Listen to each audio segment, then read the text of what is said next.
प्रेमचंद रॉयचंद, ये नाम आपने शायद पहले सुना भी होगा और या नहीं भी। 90% लोगों ने इनका नाम नहीं सुना होगा। अब प्रेमचंद रॉयचंद सूरत के बिजनेसमैन थे जिनको कॉटन किंग कहा जाता था। अब इनकी कहानी मैं इसलिए सुना रहा हूँ क्योंकि ये वो पर्सन है जिनको स्टॉक मार्केट का डैडी कहा जाता है। साल 1875 ये वो टाइम था जब बीएसई यानी कि बॉम्बे स्टॉक एक्सचेंज बना था और उनको बनाने वाले और कोई नहीं बल्कि प्रेमचंद रॉयचंद ही थे। ये वो टाइम था जब बीएसई इंडिया में आया था जहां लोगों को पता ही नहीं था कि ये होता क्या है। और आज अगर हम देखें बीएसई यानी कि सेंसेक्स पूरा ही एक मार्केट है। अब सेंसेक्स तो सिर्फ 100 पॉइंट से शुरू हुआ था, लेकिन अभी अगर हम देखें तो सेंसेक्स 76,000 पॉइंट्स में चल रहा है, वो भी मार्केट डाउनफॉल के बाद भी।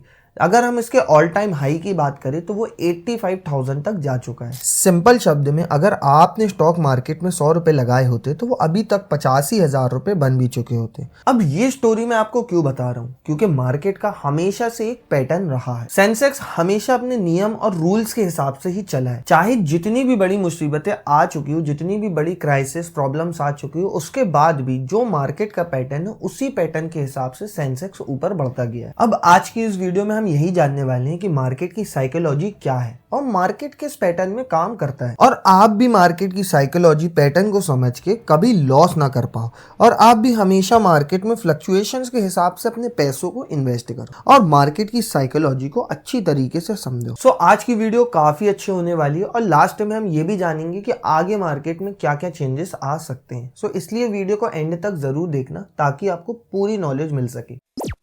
हे एवरीवन, अब बिना टाइम वेस्ट किए टॉपिक में बढ़ते हैं। अब मार्केट की पूरी ही पैटर्न को, पूरी ही कैलकुलेशंस को समझने के लिए एक बहुत ही सिंपल तरीके से समझाता हूँ, जहां हम मार्केट को हिस्ट्री से अभी तक देखेंगे कि उसका परफॉर्मेंस क्या रहा। मतलब हम समझने के लिए पूरा ही एक बेसिक से चालू करेंगे। अब जब बीएसई चालू हुआ था तो वो सिर्फ 100 पॉइंट से शुरू हुआ था। फिर साल 1986 में आकर वो 100 रुपए से बढ़कर 586 रुपीस हुआ। वहीं फिर 1990 में आते आते 500 से बढ़कर 1000 रुपए हो गया। अब उस टाइम अगर हम देखें तो इन्फ्लेशन भी बहुत कम थी। अगर हम आज से कंपेयर करें तो उस टाइम अगर आप देखोगे तो 98 और 54 चलती थी और उस टाइम 100-200 भी बहुत ही ज़्यादा होते थे। इसलिए उस टाइम मार्केट भी अगर 100 या 200 पॉइंट भी बढ़ता था तो उस टाइम के हिसाब से बहुत ही ज़्यादा हो जाता था। जैसे 1986 से 500 से बढ़कर 1990 में मार्केट 4 साल में डबल हो गया, मतलब बहुत ही ज़्यादा बढ़ गया। वहीं अगर हम थोड़ा और आगे बढ़ जाए, जहां सीधा हम 10 साल का डेटा देखें, मतलब 1990 से 2000 के बीच में मार्केट कितना बढ़ा, तो यहाँ पे देखो मार्केट सीधा 1000 पॉइंट से बढ़कर 5300 पॉइंट में पहुंच चुका है। मतलब 10 साल में 5 गुना से भी ज़्यादा का रिटर्न। अब अगर हम ये सिर्फ 10 साल की बात करें, मतलब 1990 से लेकर 2000 के बीच की, तो इन 10 सालों में ऐसा तो नहीं कि इंडिया में हर चीज़ सही हुई होगी। उस टाइम भी बहुत से क्राइसिस आए होंगे, बहुत सी प्रॉब्लम्स आई होगी, जिसकी वजह से इंडिया के मार्केट को भी इम्पैक्ट पड़ा होगा, फ्लक्चुएशंस भी होंगे, ऑल्दो मार्केट डाउन भी गया होगा। लेकिन 10 सालों में सीधा 1000 पॉइंट से बढ़ के 5300 पॉइंट बढ़ चुका था। और इन 10 सालों में ऐसी बहुत सी चीज़ें हुई भी थी जिसकी वजह से मार्केट को नीचे जाना था, लेकिन लंबे समय तक के लिए मार्केट ऊपर ही जाता गया। अब साल 1990 से 2000 के बीच में इकोनॉमिक क्राइसिस आया, पॉलिटिकल इंस्टेबिलिटीज आई, कश्मीर कॉन्फ्लिक्ट हुआ और भी बहुत कुछ हुआ। लेकिन इतना कुछ होने के बाद भी सेंसेक्स ने पॉजिटिव ही रिटर्न दिया। अब फ्लक्चुएशंस आए बट उसके बाद भी मार्केट ने पॉजिटिव रिटर्न ही दिया। अब फिर भी चलो हम 1990 से लेके 2000 तक का एक तुक्का मान लेते हैं कि इतने फ्लक्चुएशंस के बाद भी मार्केट ऊपर गया। लेकिन अब हम फिर इसके आगे 10 साल का डेटा देखते हैं, जहां हम 2000 से लेके 2010 का डेटा देखते हैं कि उस टाइम मार्केट ने क्या परफॉर्मेंस किया। अब यहाँ पे आप देखो इन 10 सालों में, यानी कि 2000 से लेके 2010 के बीच 5300 पॉइंट से मार्केट बढ़ के 19,900 तक चला गया, मतलब लगभग 20,000 पॉइंट के पास पहुंच गया। अब 5300 में जब मार्केट था, जब लोगों ने सोचा कि ये फिर नीचे आएगा, तब फिर इंतजार किया, बट मार्केट वापस से ऊपर हो गया। अब हम अगर एक बड़ा डंप देखें तो साल 2009 में आपको एक मेजर डंप देखने मिलेगा। अब 2009 के क्राइसिस का रीजन क्या था पहले वो समझते हैं। अब साल 2007 में फाइनेंशियल क्राइसिस आया, जहां हाउसिंग मार्केट बबल बस्ट हुआ।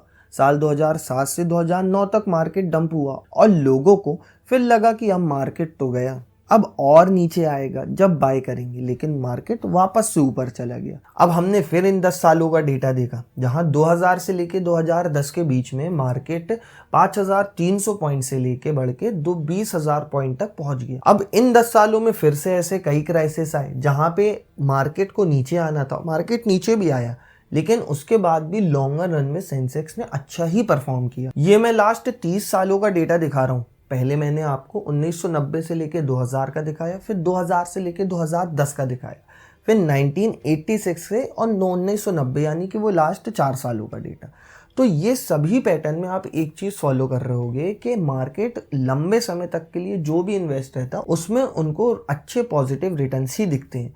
इवन दो अगर कोई बड़ी सिचुएशन आ भी जाती है, मार्केट डंप हो भी जाता है, तो भी लंबे समय में मार्केट वापस से ऊपर होता है। अब अगर हम एक फाइनल डेटा देखें, जहां हम साल 2010 से लेकर डायरेक्ट 2025 के बीच का, मतलब अभी करंट सिचुएशन के बीच का डेटा देखें, तो इस बीच में मार्केट ने किस तरीके से परफॉर्म किया। अब यहाँ देखो, मार्केट 20,000 के आसपास था 2010 में, और साल 2025 तक मार्केट अभी कितना चल रहा है, 76,000 में आ चुका है। और अगर हम साल 2024 से जोड़ते हैं, 25 अभी हटा देते हैं, साल 2024 से जोड़ते हैं और 2024 से 10 साल पहले जाते हैं, तो 2014 में जो सेंसेक्स था वो 44,000 पॉइंट्स में था।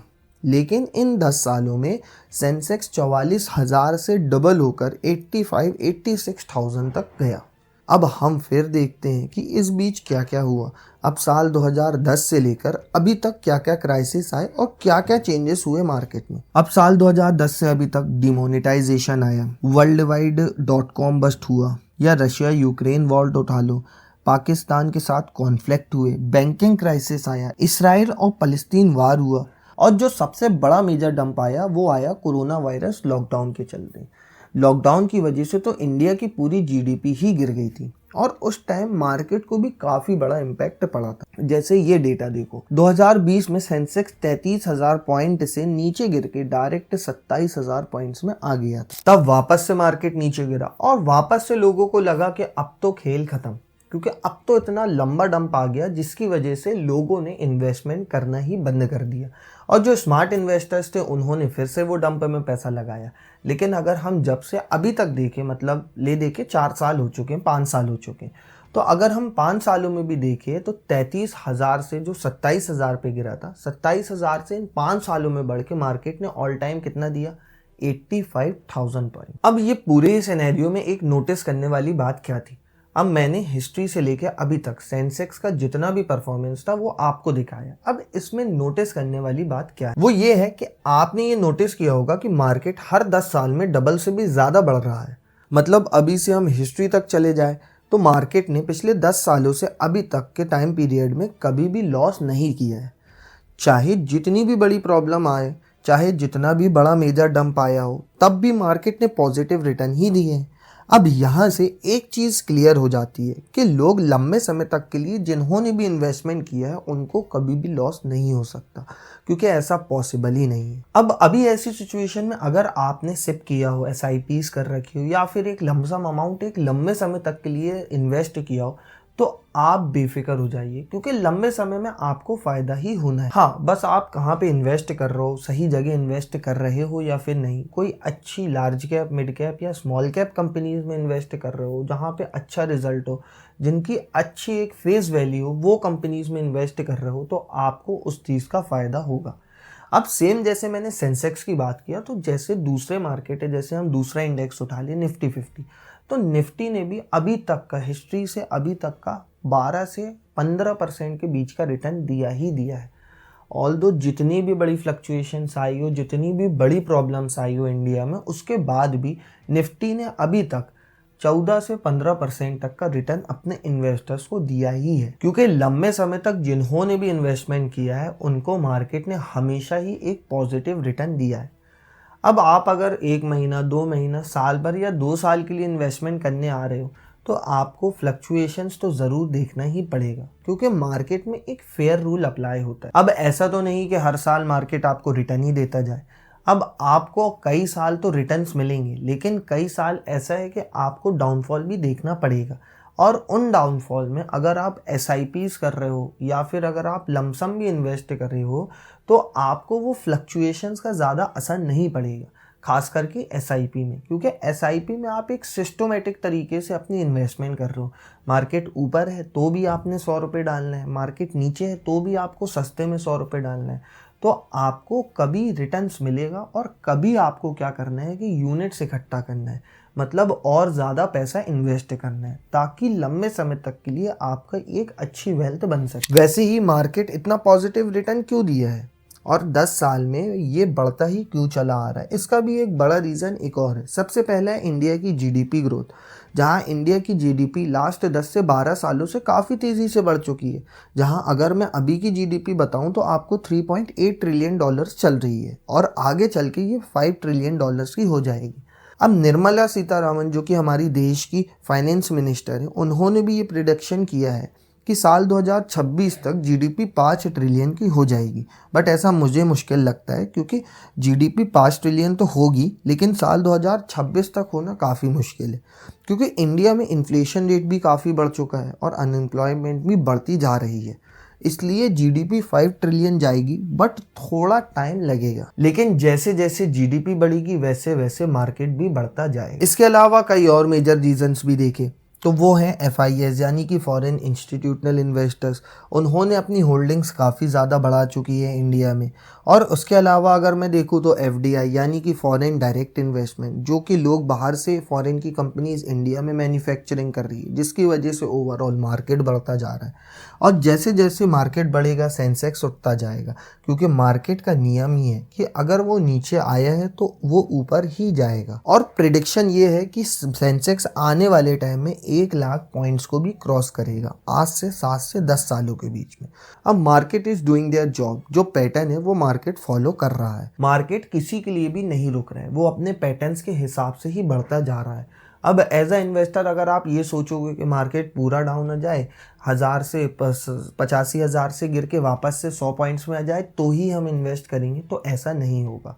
जो भी आप इन्वेस्ट कर रहे हो, थोड़ा बहुत डंप में आप अगर इन्वेस्ट करोगे तो लॉन्ग टर्म में आपको इस चीज़ का रिटर्न ही मिलेगा। क्योंकि अगर आप लंबे टाइम के लिए इन्वेस्ट करते हो तो आप पैसे इन्वेस्ट कर दो, इधर लमसम या इधर SIP के वे में। बेटर SIP ही रहेगा, क्योंकि उसमें फ्लक्चुएशन से उतना फ़र्क नहीं पड़ता, क्योंकि उसमें आप अप में भी बाइंग कर रहे हो और डाउन में भी बाइंग कर रहे हो। अब एक बहुत ही इंपॉर्टेंट पॉइंट नोट कर लो आप, मार्केट नहीं तो ऊपर जाएगा नहीं तो नीचे जाएगा, इसके अलावा कुछ नहीं होगा। लेकिन हमें करना क्या है वो समझो कि जब मार्केट ऊपर जाए तो हमें बस रिटर्न्स बनाना है, और जब मार्केट नीचे आए तो हमें पॉइंट्स बढ़ाना है, मतलब हमें और ज़्यादा इन्वेस्ट करना है, क्योंकि उस टाइम ही सबसे ज़्यादा सस्ते में चीज़ें मिलेंगी। अब मार्केट 10 साल के टाइम पीरियड में कभी लॉस नहीं दिया है, इसलिए लंबे टाइम में मार्केट को ऊपर ही जाना है, इवन कितनी भी बड़ी प्रॉब्लम्स आ जाए। मार्केट अगर नीचे गया है तो ऊपर जाएगा ही जाएगा। और हो सकता है कि इतने साल में भले बहुत कुछ हुआ हो और उसके बाद भी सेंसेक्स ऊपर ही गया है, लेकिन अब काफ़ी चेंजेस होने वाले हैं, जैसे GDP growth, manufacturing growth, FII investment बढ़ना, FDI इन्वेस्टमेंट होना यानी फॉरेन डायरेक्ट इन्वेस्टमेंट, या फिर डिजिटल सेक्टर्स बढ़ना। अब ये सब के बाद सेंसेक्स और ज़्यादा ही ऊपर जाएगा, और ये सब बस मैं सेंसेक्स की बात कर रहा हूँ। अभी तो हम NSE उठा लिए तो उसमें भी अगर आप देखो तो निफ्टी ने भी लॉन्ग रन में एक अच्छा पॉजिटिव रिटर्न ही दिया है, क्योंकि यही एक रूल है, यही है मार्केट का तरीका, इसमें कोई रॉकेट साइंस नहीं है। अब ये सबसे सिंपल तरीका और सबसे सिंपल वे है समझाने का, जहाँ पे मार्केट की साइकोलॉजी क्या है, मार्केट किस पैटर्न में काम करता है, ये सब मैंने आपको बताया। अब कंक्लूजन ऑफ द वीडियो यही है कि आप बस इन्वेस्टमेंट स्टार्ट करो, कोई भी सही समय नहीं होता। हाँ, थोड़ा अगर डाउनफॉल में आपको चीज़ें मिल रही हैं तो आप उस टाइम बाइंग ज़्यादा कर लो, लेकिन लंबे समय तक के लिए अगर इन्वेस्ट कर रहे हो तो आज से ही इन्वेस्ट करना शुरू कर दो। अब ये वीडियो बस देखकर या फिर किसी दूसरे के इन्वेस्टर्स के रिटर्न्स को देखकर कोई भी आपका फ़ायदा नहीं होने वाला। आपका फ़ायदा तभी होगा जब आप खुद अपने पैसे इन्वेस्ट करोगे। इसलिए मार्केट में गिरने का वेट मत करो, मार्केट हमेशा अपने पैटर्न में ही चलेगा। अब बस ये पैटर्न को समझो और स्मार्टली इन्वेस्ट करो। सो आज की इस वीडियो में बस इतना ही। अब वीडियो को अगर एक भी पार्ट अच्छा लगा तो इस वीडियो को लाइक ज़रूर करना और उन लोगों के साथ शेयर करना जो ऑलरेडी इन्वेस्टमेंट कर रहे हैं और जो नहीं करने हैं उन लोगों के साथ भी शेयर करना ताकि वो इन्वेस्टमेंट करना शुरू कर। और अगर आपको ये जानना है कि जियो कॉइन क्रिप्टो करेंसीज के मार्केट में कैसा परफॉर्म करने वाला है तो स्क्रीन में आ रही ये वीडियो को जरूर देखना। और अगर आपको ये जानना है कि इंडियन रुपी यूएस डॉलर के अगेंस्ट में इतना ज्यादा नीचे क्यों गिरता जा रहा है तो स्क्रीन में आ रही ये वीडियो को जरूर देखना। So that's all in this video. Bye bye and have a great life.